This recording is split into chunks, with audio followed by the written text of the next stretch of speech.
Good afternoon. I hope you all had a nice lunch. I know that you've really been enjoying all the marvelous speakers that we've had up to this point, and we're very fortunate to have another marvelous speaker, and that's Dr. Eugene Gendlin. He's a professor in the Department of Behavioral Sciences at the University of Chicago. He's the founder and was for many years the editor of Psychotherapy, Theory, Research, and Practice, which is the quarterly journal of the American Psychological Association. In 1970, he was chosen by the Psychotherapy Division of the American Psychological Association for their Distinguished Professional Psychologist of the Year award. We are really fortunate to have with us today Dr. Eugene T. Gendlin.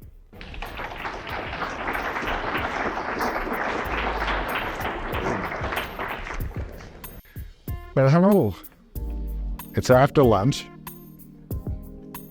And one question I want to ask you is, can you feel lunch in your body?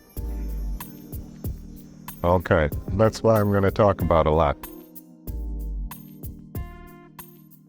I know that there are important recent developments in hypnosis, some of which are in the direction of the things that I'm going to talk about. And I'm going to contrast the process focusing that I want to tell you about very specifically with other modes of process. I'm not going to say that it is or is not hypnosis, or that it is different or the same as hypnosis, simply because hypnosis is a vast field. And there are many, many different specific ways of doing hypnosis. And with some of those, what I'm talking about would be different, or with some it would not. And I leave that to you. I'm going to be very specific and tell you how focusing is different specifically from certain ways of processing. And then you can decide whether to you that is or is not hypnosis. The whole territory of what a human being is beyond the little conscious ego island is anyhow so vast. And it isn't one territory in a flat geographical sense that you could make divisions in it. It divides all kinds of ways into depth as well as across, if you see what my metaphor means, so that if you start with one distinction, you get a whole series of things. If you start with another distinction, that series disappears and you get a different series. The same thing is true with the word meditation. It is so many different things, and it opens many different territories within that territory, that I'm not going to say this is or is not meditation. I'm going to try and be very specific. Okay. First of all, there is a difference between material arising from the unconscious, if you like that language, we can say it other ways. There is a difference between when the contents come and the person has no, what I call body sense for that content.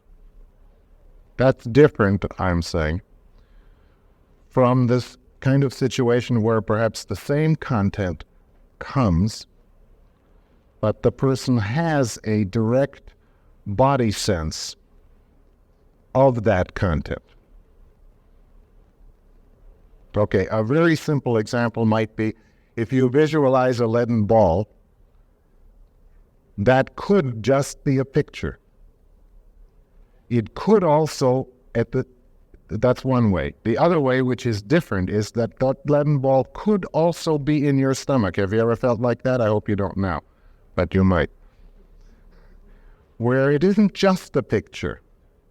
There is a body sense that goes with it or is the same as it. Okay. Very deep, very meaningful, very important contents can arise in hypnosis and other states without the person at that point having any body sense for that content. Or they can arise with that. that difference is going to be important in what I'm talking about. So now I have to tell you more directly what I mean by a body sense. The simplest example was when I said, "Can you feel lunch?" If I said to you now, "Are you hungry?" some people would say, "No, it's 1:30 and I just ate." And as they say this, they might be sensing lunch in their bodies. But other people might say the same thing and skip that part. I don't have to go down and see if I'm hungry. I know I'm not. It's right after lunch. Either one is okay. But many people, perhaps 1/3 of the people in this room, do not know how to put their attention in their bodies, are not used to that, haven't done that. And for many things, many processes, many human activities, it isn't necessary to do that.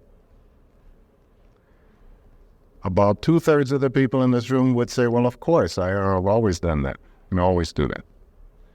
And I have discovered in the last 3-4 years that and it really surprises me, that when I talk about putting your attention in the middle of your body, just about everybody thinks that's a funny thing to be talking about.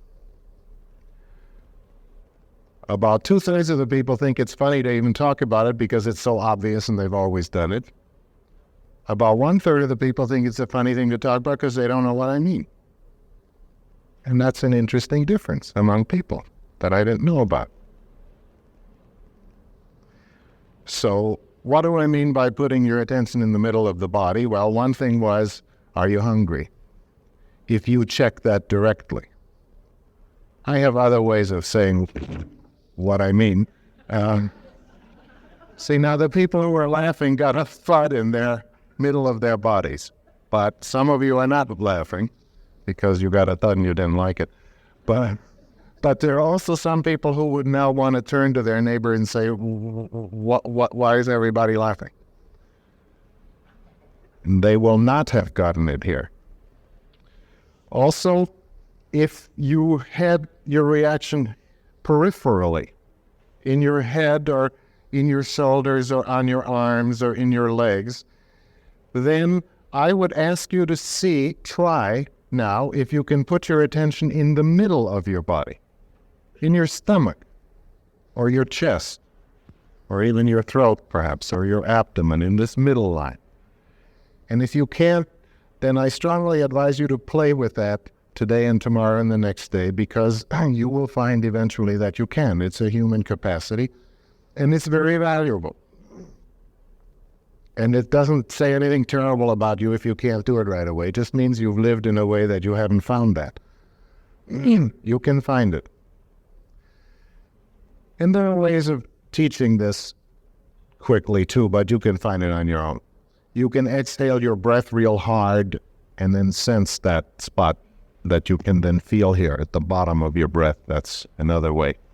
Sometimes I will take people from their toes up. Everybody, it turns out, can feel their big toe, either one of them. And then I will say, without moving your knee, feel your knee.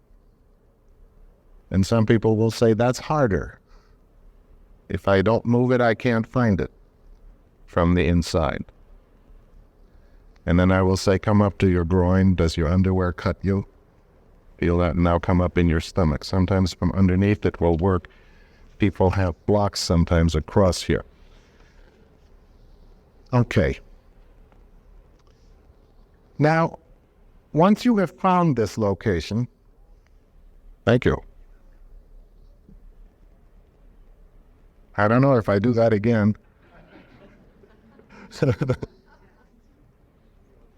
Right. Yeah, plate, you know. Same thing will happen down here, but you won't see it, so it'll. Once you have found this body sense that I'm talking about, you will find that it can be about something. It can be of a situation in your life.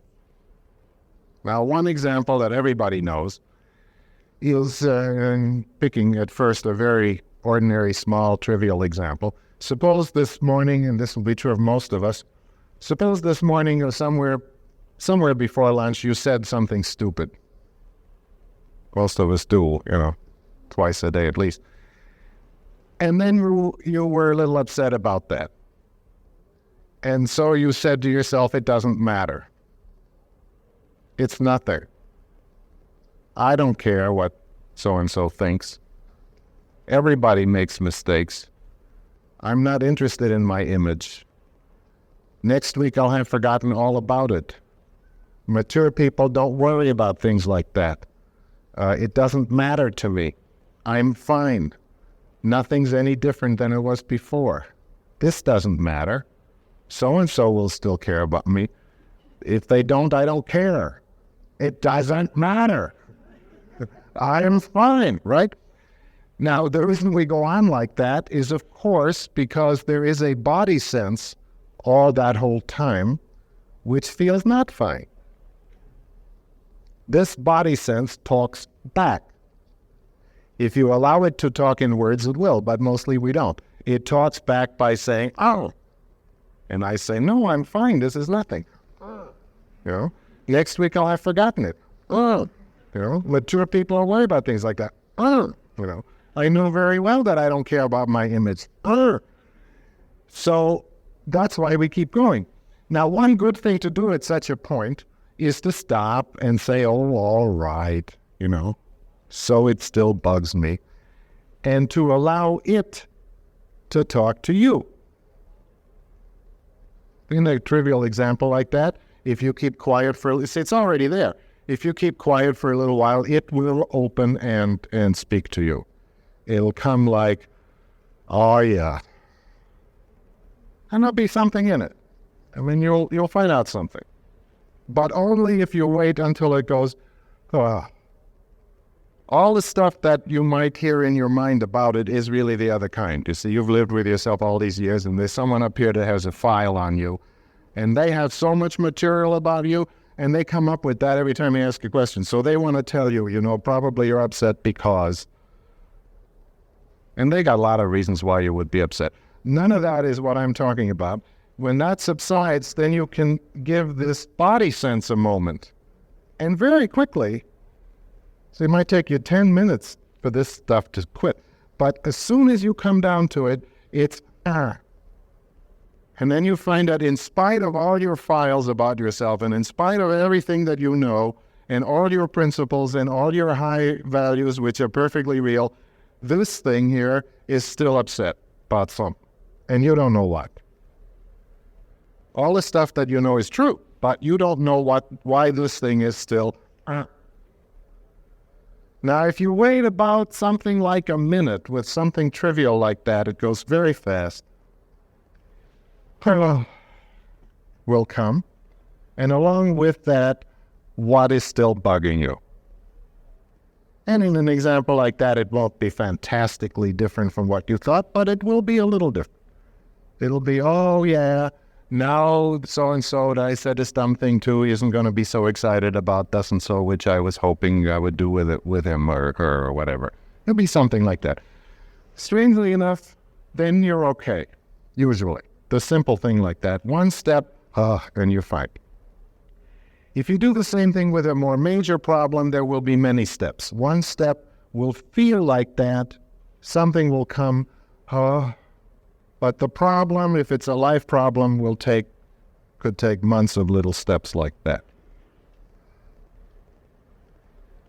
Okay, now, two things are striking about my ordinary little example. One of them is that this body sense that I'm talking about in that situation is already there.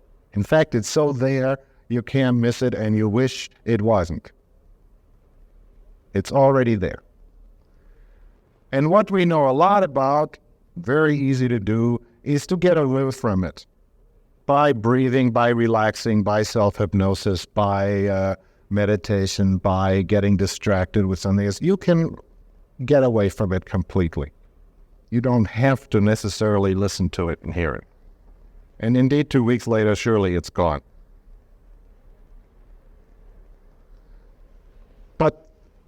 with more major problems that are not so trivial, and sometimes even with a trivial one, you might want to let the problem itself open up rather than simply getting away from it and feeling fine.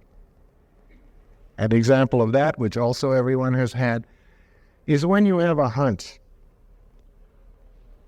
That's what we call it. For example, there's some situation you have to make a choice. You're buying a house, or you're taking a job, or you're hiring someone, or something.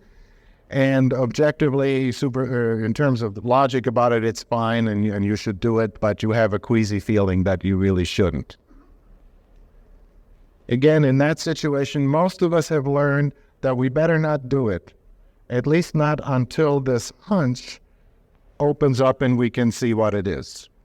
How many of you know what I mean? Yeah. Now, it happens sometimes that if you do what I'm talking about and you sit with this, because what is a hunch? I'm telling you a hunch is a body sense. What you think is fine about the situation, something here says, right? If you sit with that, very often it can open, and then you can know what this is upset about. At that point, then you can make a choice to say, oh, well, if that's what's bothering me, I'll go ahead and take it. Or you may say, oh, thank God this came, and now I can at least find out what I don't know about it, or clearly I don't want it. There are all these possibilities once it opens. But as long as it hasn't opened and it's just that queasy feeling, you better not go ahead with the situation. Again, in the example of a hunch, that body sense I'm talking about is already there. Now suppose that you had the power to have a body sense like that any time about any subject that you wanted. Most people do not have that power. So anytime you're considering any situation, or anytime you're writing something, or anytime you're struggling with some problem, or there's some pattern in your life, or some repetitious emotions that you wish you didn't have, you could stop and go downstairs, and there would be this hunch thing, this body sense that would know all that your body knows about that. Wouldn't that be nice? Most of the time it isn't there. What is there are emotions, feelings, gut feelings. They're there. They're familiar. But this sort of global, holistic sense of that situation as a whole being is usually not there. And recently we have learned how to teach that, and that's called focusing. How to teach getting a body sense like that about most anything. Could be a problem, a situation, something wonderful. How to get a body sense like that, and then how to stay with it and touch it and help it open and get steps from it. So where does this come from? Originally, for me, this focusing process comes from psychotherapy research. That was many years ago. We tape recorded lots of psychotherapy. We coded up little segments. We examined and analyzed them up and down and sideways. And what we found was that the successful people in therapy, and they're relatively rare, I hate to tell you this, good deal less than half.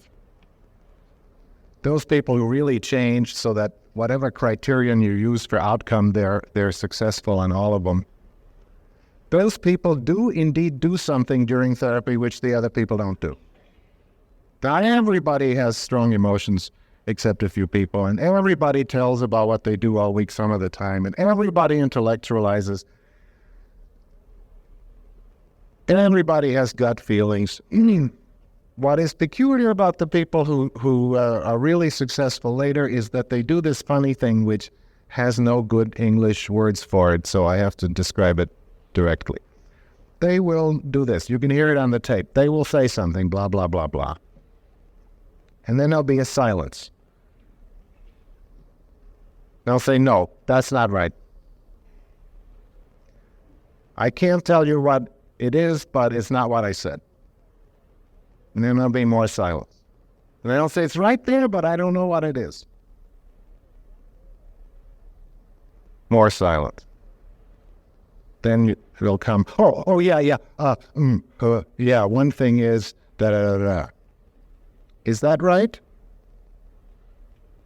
And there's more silence. It's like to go downstairs again to check that. And then they may come up and say, that's not quite it. It's in the right direction, but it's not quite it either. Or they may say, yeah, that's right. Oh. Now, what is that? When we first worked with that, there were no words for this at all. It's not gut feelings, you see, which is the word that would want to come, because gut feelings, well, you recognize those, you know what they are.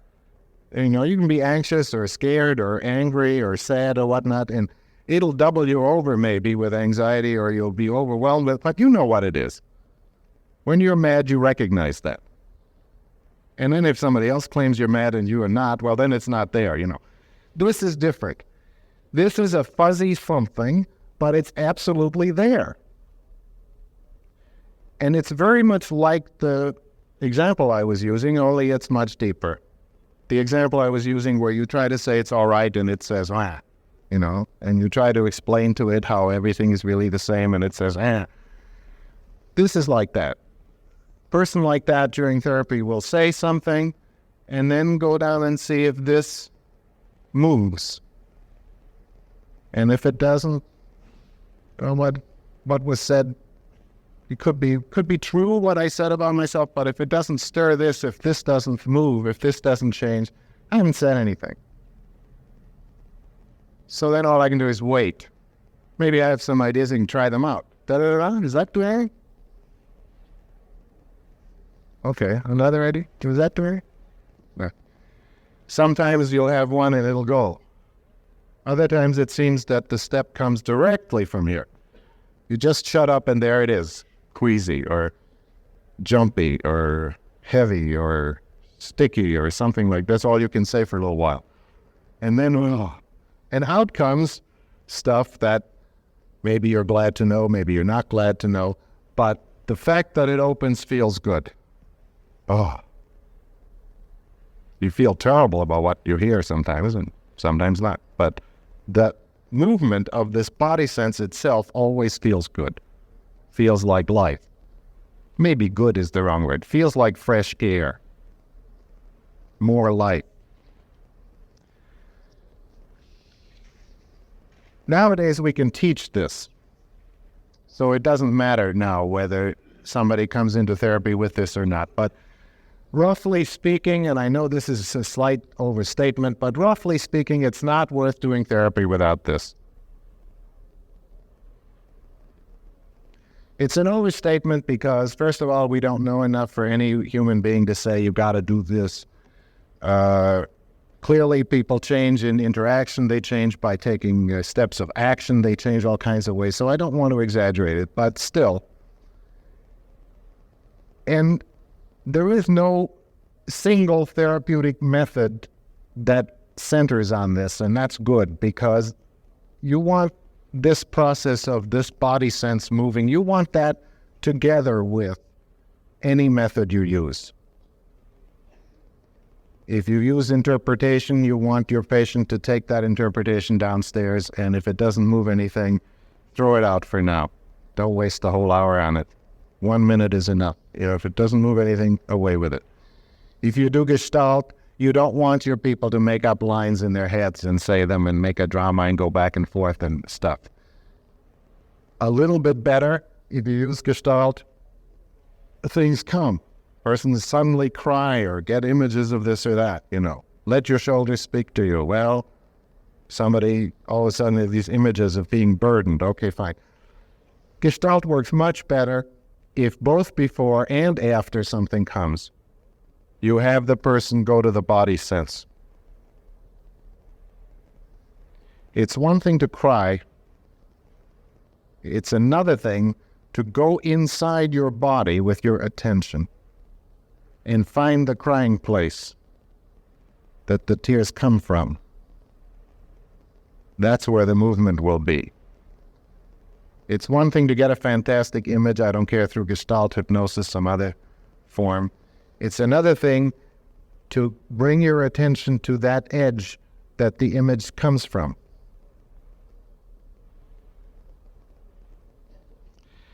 Okay, summing up very quickly, the body sense that I'm talking about, first of all, is bodily. It's somatic, it's physical.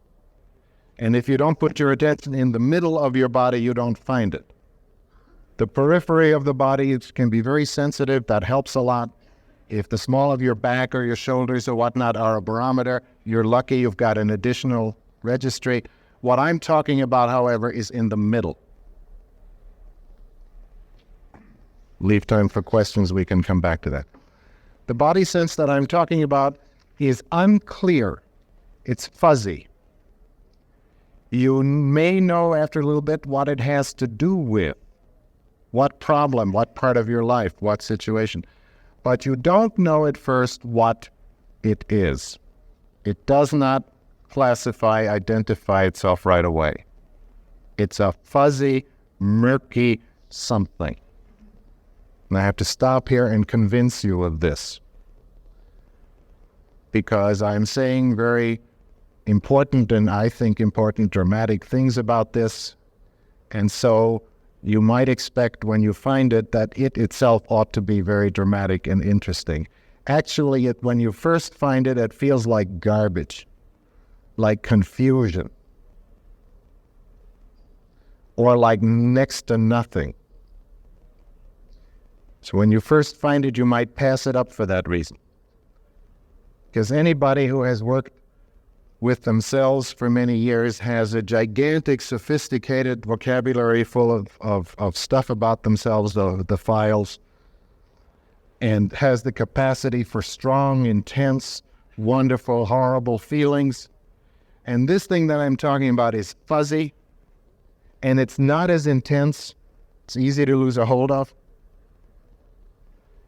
And so you may feel like when you are capable of all this wonderful gamut of fantastics, I'm standing you up in front of some gray wall and I'm saying, what do you see there? And you would say nothing, you know? And at first, it does feel like that. It's like one floor down from where you usually have your gut feelings is this place. If you can stand the first few seconds, then you can get there, coming in, a holistic body sense of whatever it is that you're concerned about just now. You can ask for it very specifically. You want to have a body sense of your impression of me. So far, you could get that. If you wanted to have a body sense of your most important problem in your life, you could get that.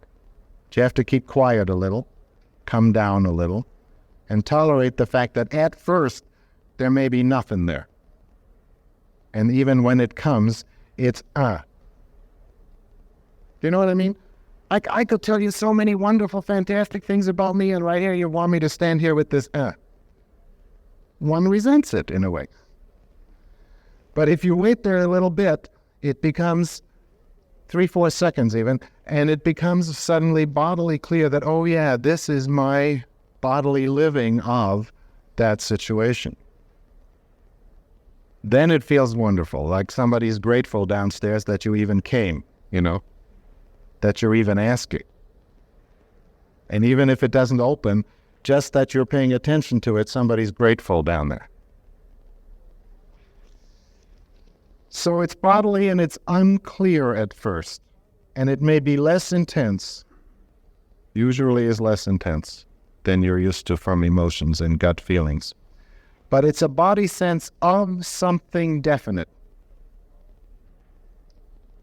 Now, there are too many specifics here for me to be able to straighten it all out. Sometimes you know what you want to have a body sense for, so you go down there saying, I want a body sense of such and such. So you wait until that comes. And when it comes, you can clearly sense it is indeed the quality, the body sense, usually if it's a problem, the discomfort, the ill at ease, queasiness of that situation,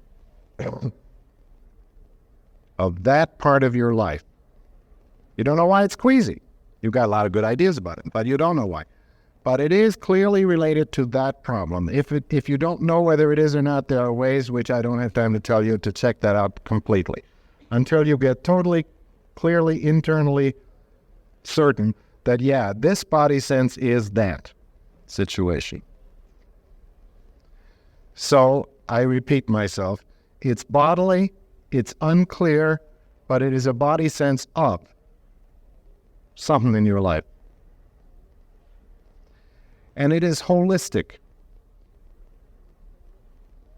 It isn't already cut up into feelings and thoughts, cut up into this part of the problem versus that. It is holistic. It's the whole way that business feels in the body. And we've developed a lot of different phrases like that business. All that whole thing, everything that goes with that.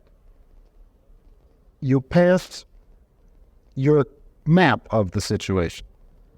This body sense has more in it than whatever you thought goes with that problem. So it's better to refer to the problem as that whole mess, or that business, or everything that has to do with Joe, or whatever. Some very open phrasing so that it can be there. That if you say, how do I feel about this very specific part of this problem cut up and distinct this way, you don't get it then. And once you have that coming in, you will find that it behaves very much like I've said in my examples. It does not necessarily cooperate with what you think. It has a life of its own. You say blah, blah, blah, blah. It says, rah. You say, well, of course it goes this and this way, doesn't it? And it says, oh. And you can try 5 things on it and maybe one of them will work, but it decides which one works. So I refer to that as the body talks back. It doesn't necessarily cooperate. And you can get this effect on any number of different levels of depth. Okay, now we teach this, and if I have time, I will tell you a little bit about how we teach it. But hypnosis people are experiential, right? You understand that you couldn't explain hypnosis to somebody in a talk so they could go do it, correct? Well, I can't explain this so you can go do it either. It takes us 3 days of very, very specific futzing with each person to let them find it. And it would take me 3 days to do that with you. Some of it you have already, some of it is real different than what you know about. Some people can have that body sense come very quickly, but then it doesn't open. Some people have to work with words, flooding them so they can't get down. Some people have emotions which are too strong, and then they get stuck with those. And so we've developed a whole lot of specifics, what to do if you got this problem with it or that difficulty. And just about everybody has some. Now, this holistic body sense, I'm shifting gears a little bit.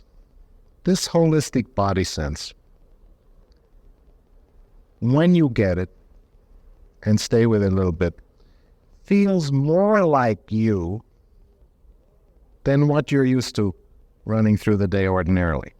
It feels more like getting in touch with yourself. You feel more whole. All these different ways of talking for the same thing.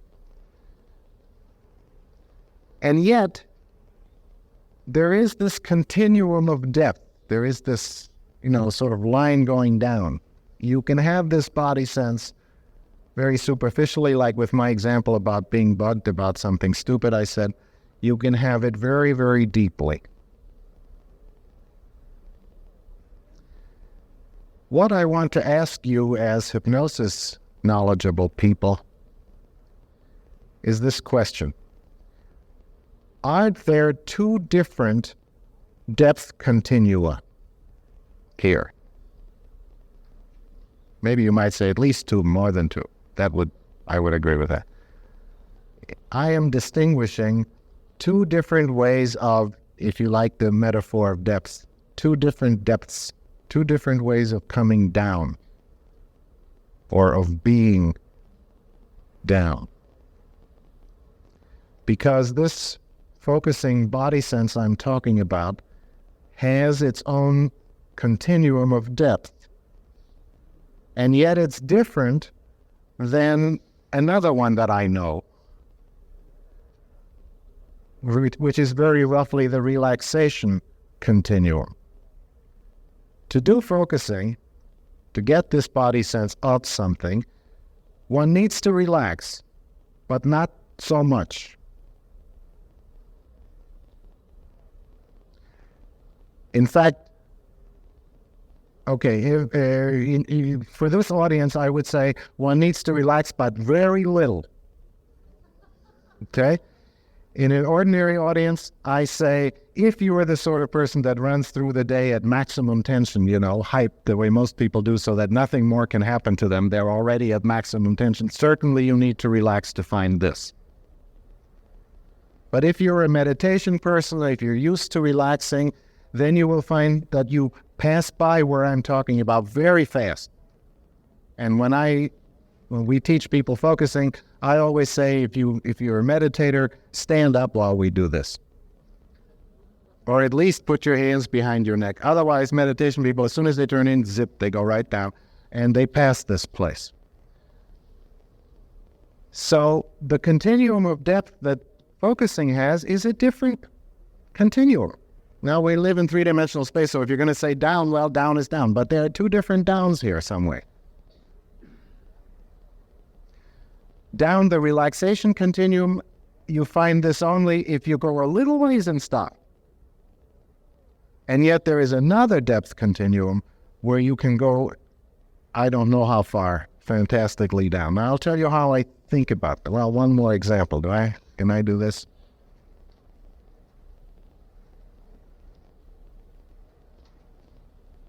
Yeah.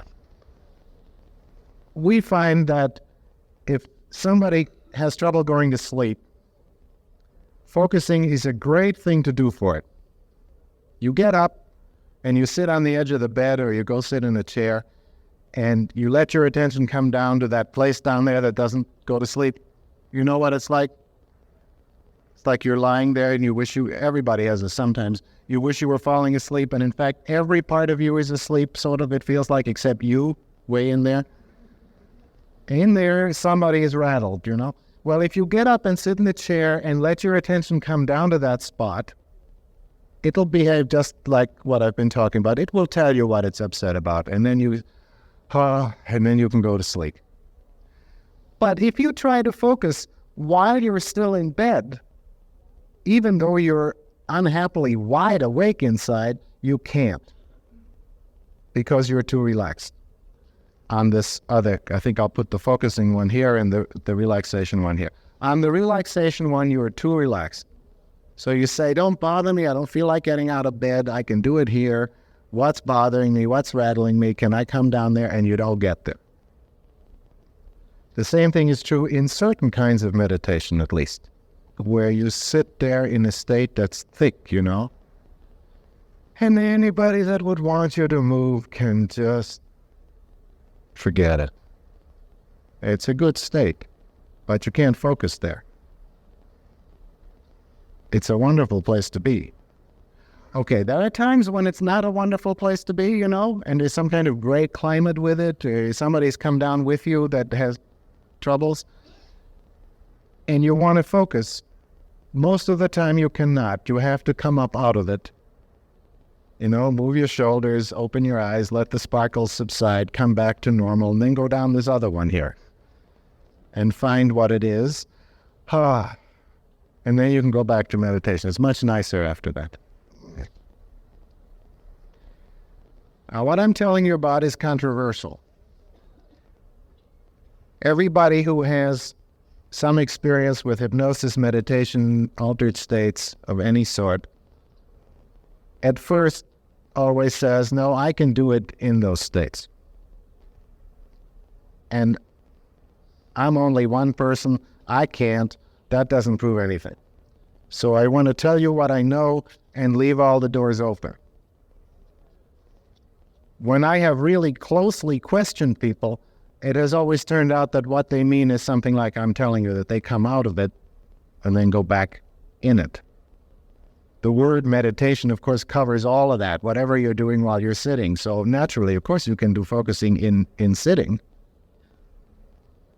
Same thing with hypnosis. There are forms of self-hypnosis, apparently, that are not so far away from what I'm talking about.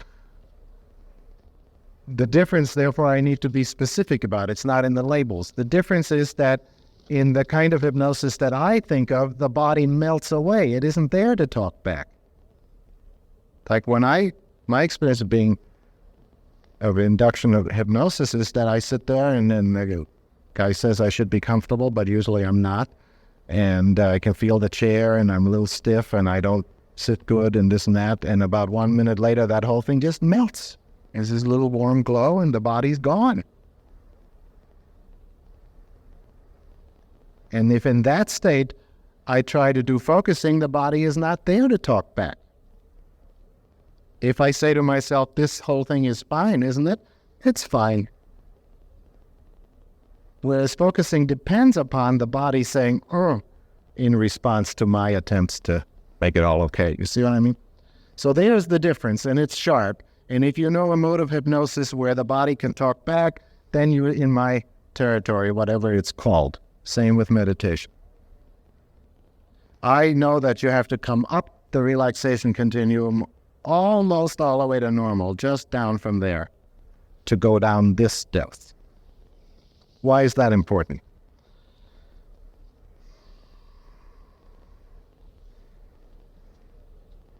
I'm going to pull together a lot of strands and then stop so I get to hear from you.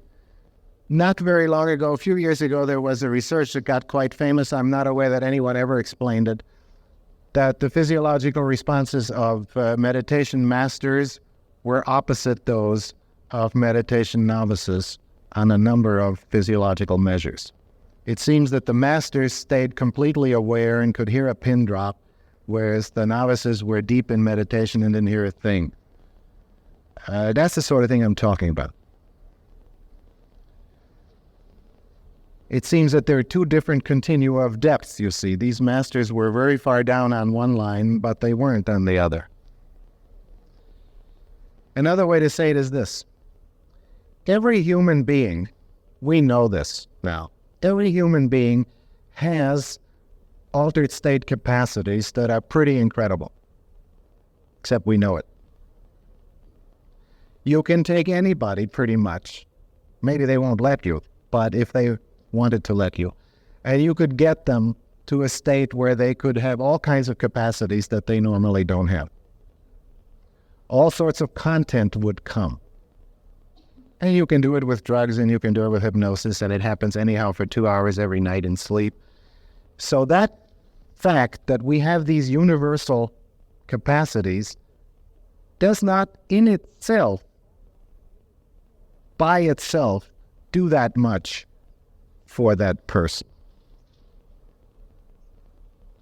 Or an even odder way I was saying it is, in those states, we are all the same. Those are universals, collective universals, if you like that language. There we're all the same. And we're also perfect there, if you like that way of talking. Now, for some damn reason, the whole system that put us here is not satisfied to leave us perfect and all the same, and insists that we each lead an individual life, which we make a mess out of, with very few exceptions, of which I'm not one. So I have wondered for many years why this should be necessary. Why should it be that if on this universal level everything is perfect, Am I put here to mess it up?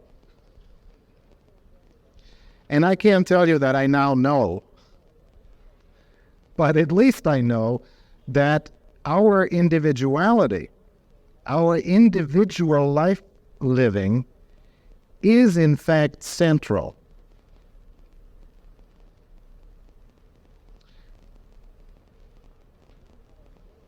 We are more than the little conscious ego that's all anxious about what it's conscious of and knows about. But we are also, so we are not this little ego. Yeah, we are, but we're not just that. But we're also not those universals where we're all the same. And where you can take anybody, however unsophisticated, undeveloped, and have them come up with all this stuff. And again, I say, yes, we are also that, but not just that. There is a central place in between those two. It's deeper on both of these, a little deeper here and a lot deeper here, than the ego.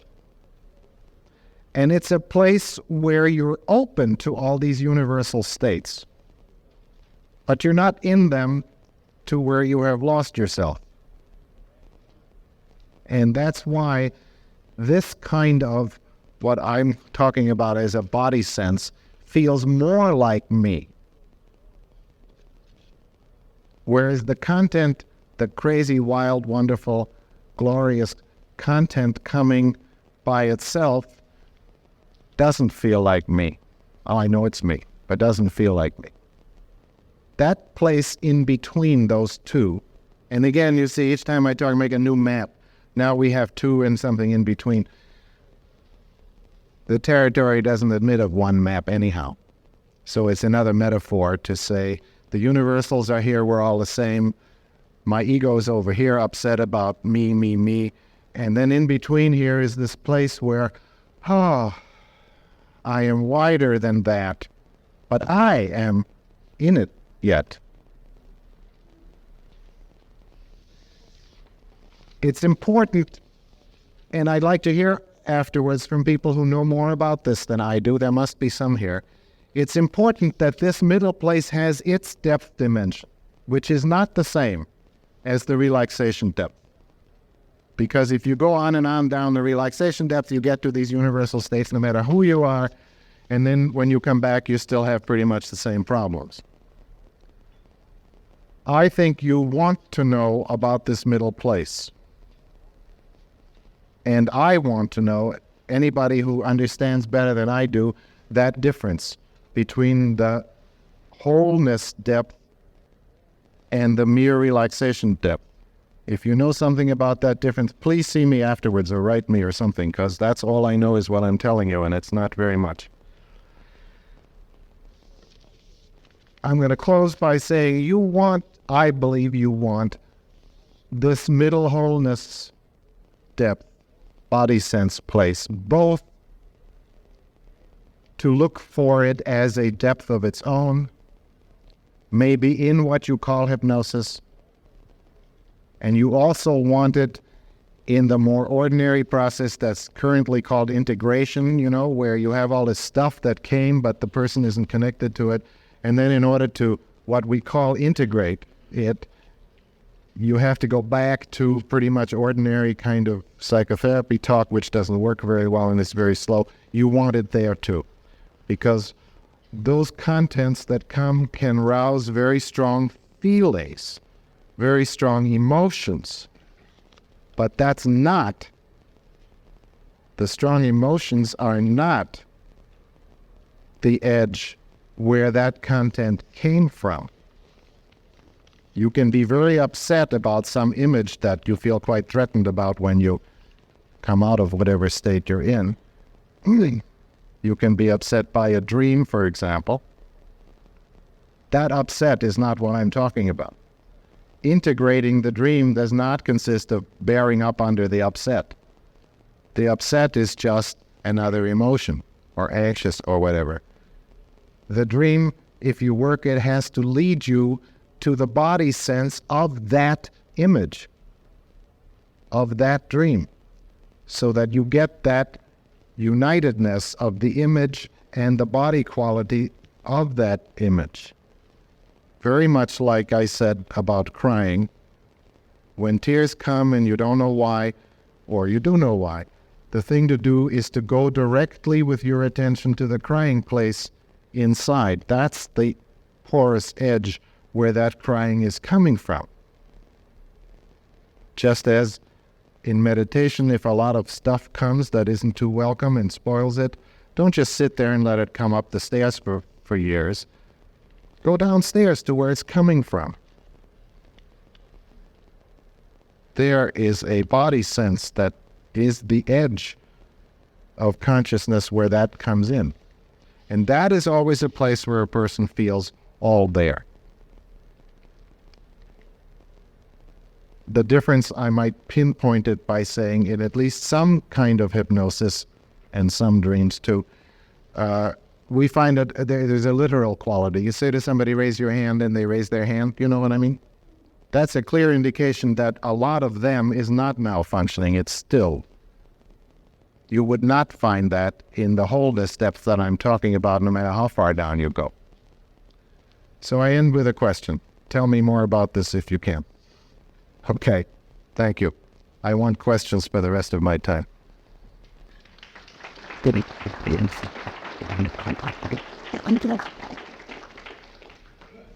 So to tell, am I correct in, did I hear correctly that you sometimes read books and focusing like fruits of that, and it's sort of like, how I go about doing. Well, if you have a group of people who already know focusing, then yes, then you would start with it, typically. It would be 15 minutes of it. They're very, very slow instructions. We have steps and stages of it. And that ensures that the group starts, when they start talking, they're all in a deep place. It's much nicer. If you're talking about teaching, is the mic on or what? Oh yes, the question was, can you use focusing in groups? My answer was, if the people already know focusing, yes. Then typically people who know focusing tend to start a lot of things by focusing, because then you get whole and you can put down all the stuff you're carrying and you're just more there. For groups, it's marvelous, because then by the time they start talking, each of them is in some deep place. If you're talking about teaching focusing, then that has to be half group and half individual. You can say the things I've been saying here to a group, and now if I were teaching you focusing, we would break up. And I would need to have one experienced trainer for maybe every 3 people. And you'd spend an hour outside finding your own spots where you don't quite have it for each of the steps. And we have it broken down in steps. And maybe I'll tell you about that in a minute. Yes?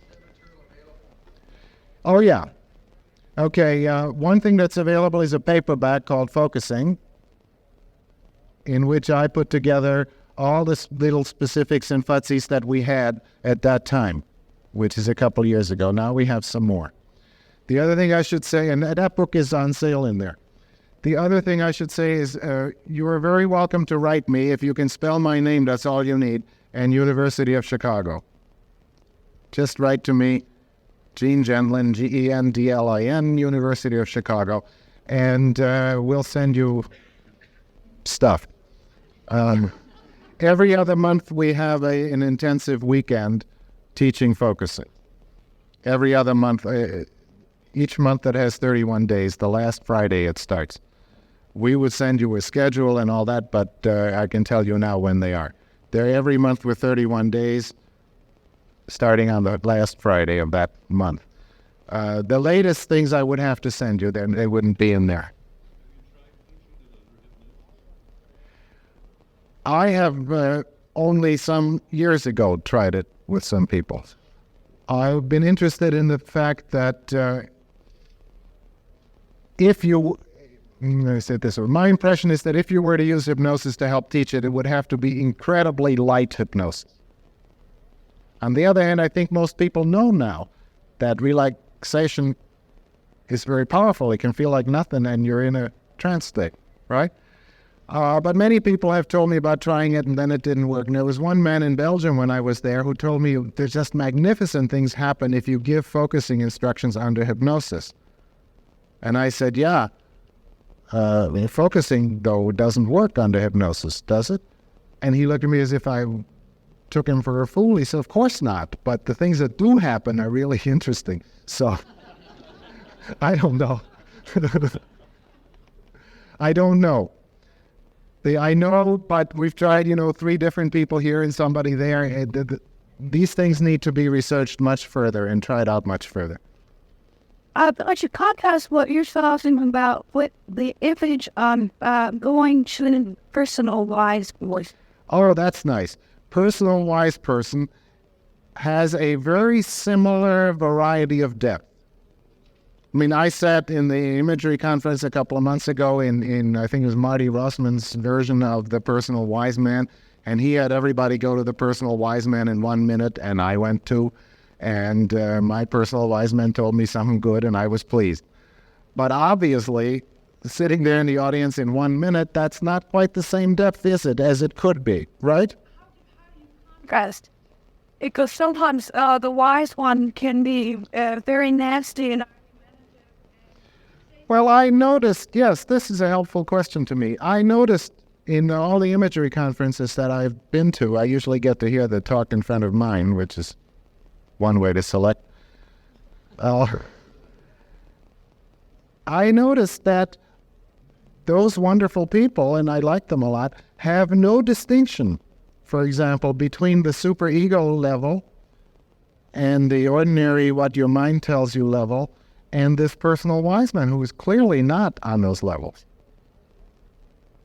So my guess is that when your personal wise man is nasty to you, that's just really that part up here that everybody has, the critic. You know about the critic?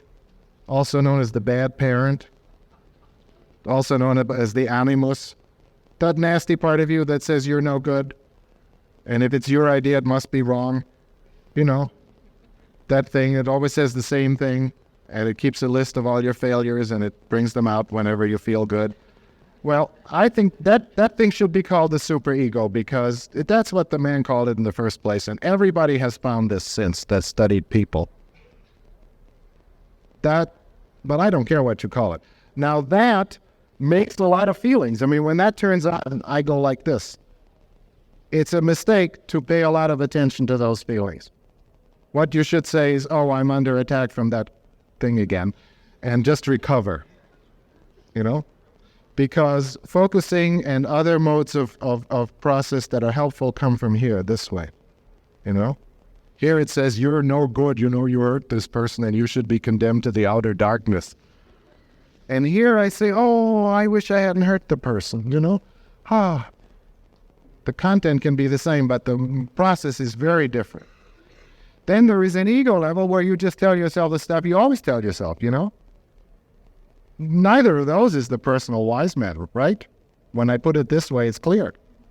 But that personal wise man needs instructions very specifically so people will go down to that place where that comes. And also so they can recognize if this stuff gets mixed up with it, because it does for all of us. And that's okay, we just wait a minute. If the regular ego files turn on or this attacking thing turns on, just wait a minute. You can't stop it necessarily, but it's real different. That's what I would say about that. If you make the specifications that I'm making, the personal wise man is that place. But not the way they do it, I don't think, because it's too mixed up here. It's like one otherwise wonderful therapist who uses that told me he didn't know until recently that he had a patient who had that personal wise man, and that patient wrote him a letter every week instructing him how to conduct the therapy, and it was very helpful up to a point. And then he discovered that the personal wise man could also lie. Well, I think the reason for that was that these distinctions weren't made, you see. But he was surprised. I wouldn't have been. Yes. Let's just turn for thoughts and ultimate. Manic way. I would say, and this I knew would come up, no. the question was, does this body sense I'm talking about show up as pain? What you're trying to say, let me rephrase it. It is often true, and I can't say always, but it's often true that a pain or a somatic symptom or an illness can,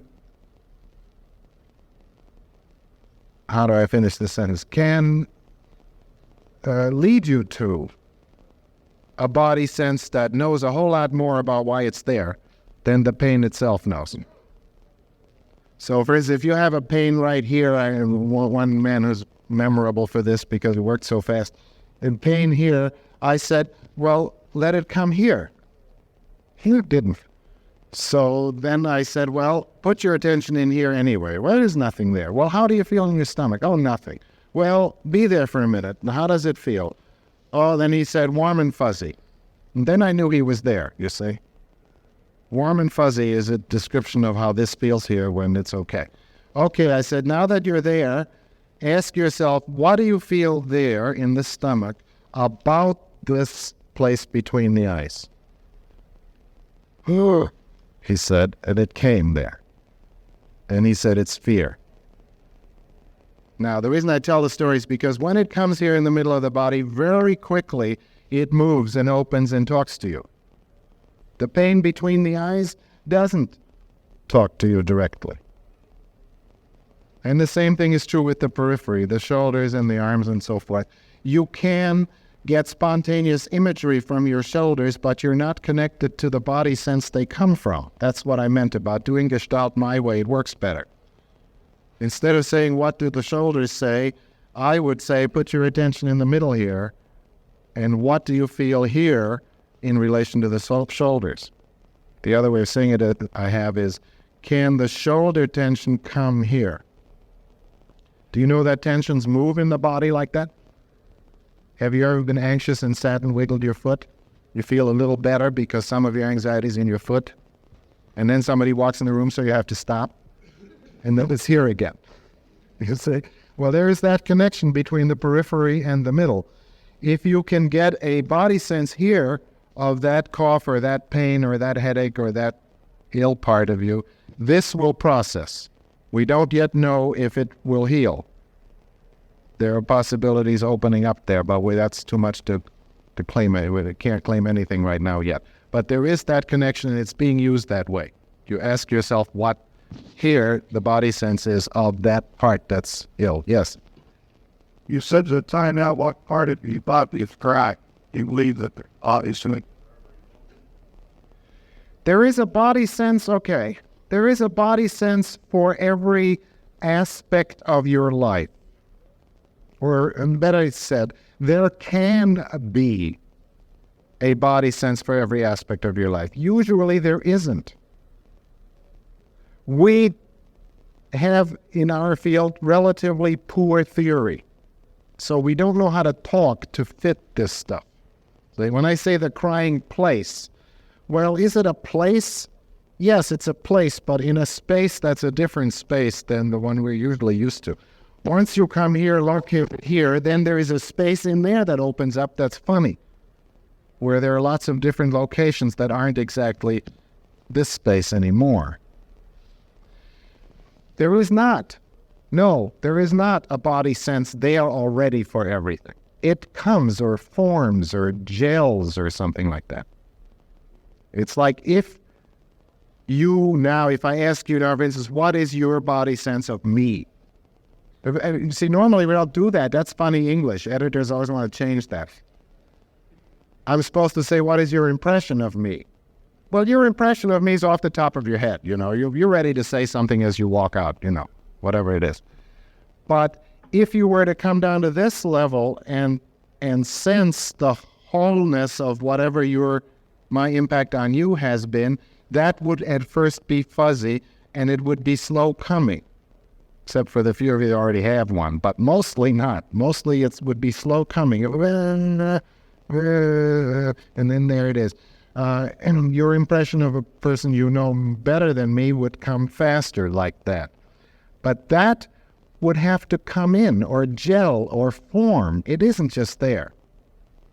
that in my concept at least, the unconscious is not this bag of stuff that's all there. It forms. And it wouldn't gel right away. You'd have to sit with it. And your impression of me is not that important, so you're not going to do that. I don't think you should. Doesn't matter. But if you had something important, you would have to sit and let it form. But they're not parallel to emotions, because emotions are parts of a problem. See, every emotion is part of some story. It's part. So you're not just angry because you have a fluid. You're angry at something that happened, maybe long ago, but it is related to events. And so the emotion is part of the whole. And when you're stuck in an emotion, you don't have the whole. That's why they teach us to count up to 10 before we do something when we're mad, because we don't have the sense of the whole. The sense of the whole is lower down and fuzzier and different. Okay? The emotion is only part of it. So no, there wouldn't be a body sense for each emotion. There would be a body sense for each situation. It's always take place in the solar. It takes place in the middle. It's parallel to the old stuff about the chakra line. It takes place somewhere below your eyes in the middle. Again, there is a lot we don't know. It seems that if you have any place open here, then you can focus. You can do this process. If you got that, you can put your attention here but not here, it's worth working to open this. If you can put your attention here but not here, it's worth working to open this. Meanwhile, use where it's open. If it's in your throat, where there is a place where we cry literally in the body, it's right here, but that's not what I meant. But if your throat responds wherever it responds, the way you can tell is that it has a life of its own. You would like to say the problem is fine. It says blur. Sometimes vice versa. You say you don't really want this. It says, that's how you can tell. And that is exactly how it's most different also from what I've always thought in an old-fashioned way hypnosis had to be, where you get rid of that so then the body does whatever you tell it. In focusing, it's the feedback from it that doesn't cooperate that you depend upon. Someone else. You find that in practice, I can go so you yourself, spontaneously, find that a place, sense of its there. Most of the time, and I've done this for years, most of the time I still have to say to myself, let's go down there. I find that I typically get stuck with emotions and feelings. And I think I know what I'm doing, and I'm not intellectualizing, I'm working on a real level with my real feelings, and actually it feels like vivisection, if you know what I mean. I think stuff up here, and somebody gets caught up in here, and it feels very bad. And then I say, oh, stop this already, and go down to where that place is. And I have to remind myself very often.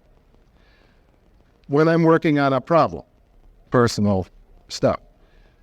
What is really nice about it once you know it is that you can do it lightly all through the day.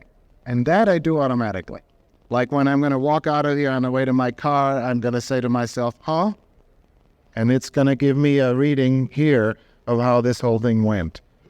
And then if I'm upset about something, I'll stay with that for a little while and it'll go, ha.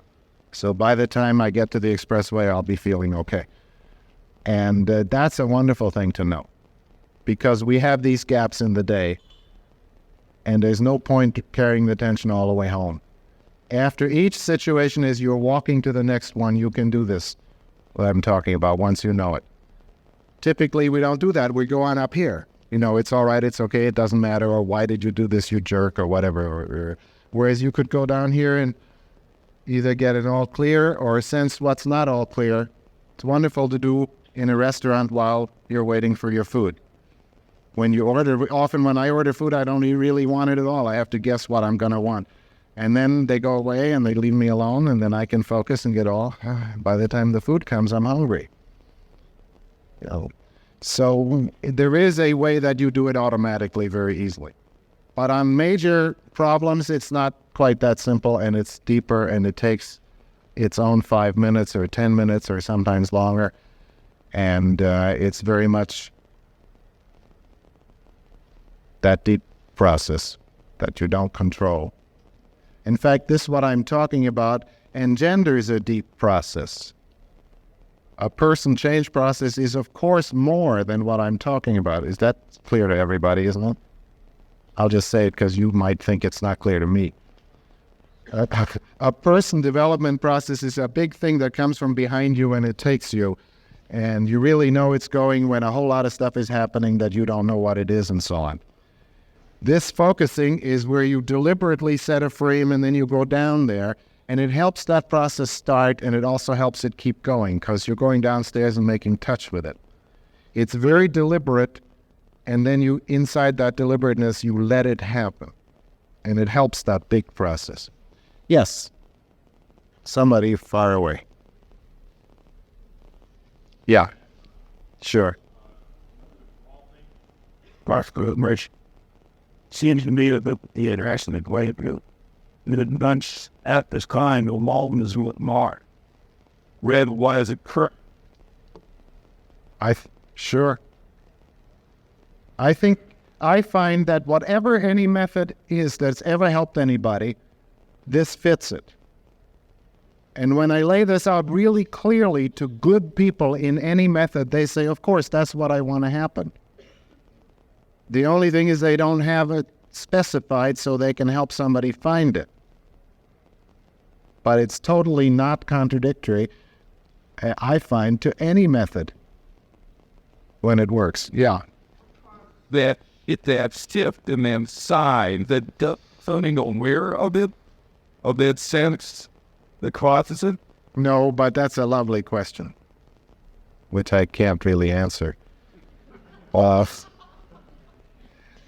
You have to change all our basic theoretical concepts to think straight about this. You have to start out by taking all the different concepts that we have, body and physical and feeling and emotion and thought and perception and behavior, and throw them all out and have something that is all of those and none of those and not yet cut up. So you have to see that we actually live with our bodies. We live our situations with our bodies. That's why I could make a thud in your stomach, and I could say some things that would upset you. I'm standing here doing it. We live our situations with our bodies. But then when you say that, you realize, well, the word body can't mean what it has anymore. It's not just a physiological machine the way they analyze it in medicine. The body is this whole cosmic system. Well, you know that. Okay, then we start there and change all the words. It becomes clear that when you do a simple thing, like you walk into a room and sit down, your body is processing hundreds of thousands of aspects of information, some of which you've never separately thought. You walk down the hall and somebody comes the other way, and your face and your walk and your half-hearted hello represent your whole relationship with that person, And in your body, it goes a certain way. And all that complexity is in a body sense. So then we live, of course, on the ground with people in the world in interaction, and we get stuck there. And there are situations every human being has which can't be handled. There is no good way. So the body gets stuck. So if you could see those situations in my life, you could see them. You see, there's some of them, they constrict me. I mean, my body is various ways. Of course, then I can't walk around like this. That's not polite, so I straighten it out, sort of. So naturally, if there were another way for the body to live forward from that stuck problem, that would be a bodily relief. That's why the comes.